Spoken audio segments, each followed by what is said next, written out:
I'll do. I've got this story which I've just been made aware of. It is an old one, but I think it highlights a serious problem in the thinking of the police with regards to today's inquiry and the information that's been released from that, with the failures of Greater Manchester Police and also the local authorities. Now, this story is from 2006. It's an old BBC article, very short. But I think it really does highlight part of the problem with the police at that time, and also with things like schools. I have mentioned failures of schools in the past as well. I mean, this is a problem that goes across all boards. Now, so anyway, so this is girl arrested in racism inquiry. A 14-year-old girl has been arrested for allegedly making racist remarks at a school in Greater Manchester. Cody Scott said she has to be moved from a science group where she was with 5 Asian pupils, only one of whom spoke English. Now, this is very unusual that they've actually named this girl Cody Scott. Now, I'm only saying her name because it's written here in a released BBC article. I do find that very strange that they've named it, and I think this is a shaming tactic that they've tried to engage in. I think it's absolutely disgusting that they've done that, by the way, and she should have had her identity protected. Well beyond reasonable behaviour, that. So the 14-year-old was questioned in a juvenile unit before being released without charge. Harrottfold High School in Worsley is investigating before deciding on what action to take.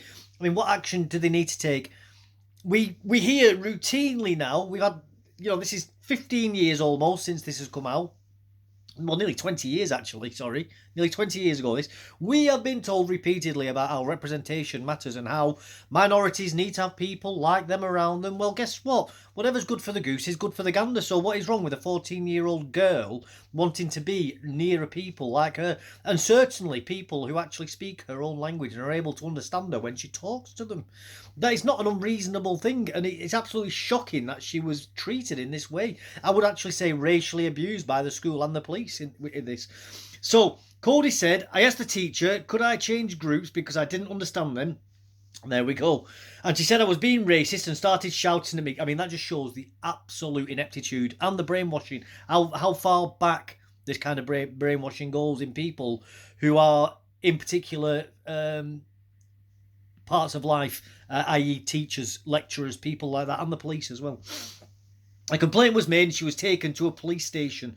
That is absolutely disgusting that they've taken her to a police station in this. I know it's a long time ago, but it's absolutely shocking. And again, this should be highlighted in these grooming gang cases just to show the treatment that white people have had with their own concerns.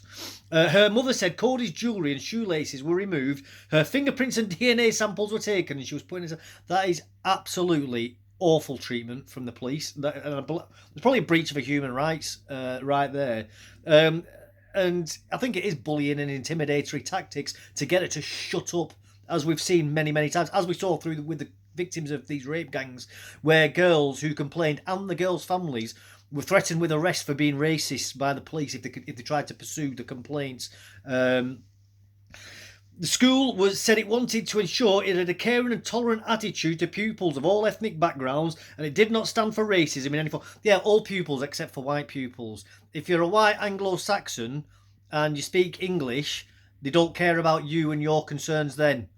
But if you've obviously got melanin in your skin and you come from, I don't know, Durkistan or wherever, then they do care about you. And this is the tragedy of the so-called educated elites. They are so oikophobic, it is unbelievable, to the point of where they actually are engaging in these sorts of self-hating and self-sabotaging activities. And probably I would actually classify them as fifth columnists, these people, because they are destroying the very fabric of our society. This interaction probably made this girl very racist. I wouldn't be surprised if this girl was actually genuinely racist because of this interaction. And she may not be open about it, but I imagine she's got a very deep hatred now of and a lot of mistrust for people in authority as well. Greater Manchester Police said it took the hate crime reports very seriously, and its treatment of the teenager was in line with normal procedure. Yeah, normal procedure at the time, which was to absolutely stamp over white young girls who were teenagers and felt like they were being abused or victimised by people from a certain background. Yeah, absolutely. We found out that is now in the inquiry. Another inquiry that was normal behaviour. Once again, Greater Manchester Police, in my opinion, absolute scumbags. and they need to be and we need to have some sort of equivalent of like a war crime tribunal against these people. And I do think we need to reintroduce the death penalty for those who are found guilty for serious breaches and bring back treason. Anyway, I'll leave it there. Just a very quick one. Those are my quick thoughts on it. I'll try and find a few more of these older articles because again, it just puts great context onto what we're seeing with these grooming gangs. Well, let's call them what they are, rape gangs. So if you've liked that, enjoyed it, found it insightful, interesting, whatever, please like, subscribe, put a comment below. I do like reading your comments, and I do always try to get back to people if I can. Thank you very much. Bye-bye.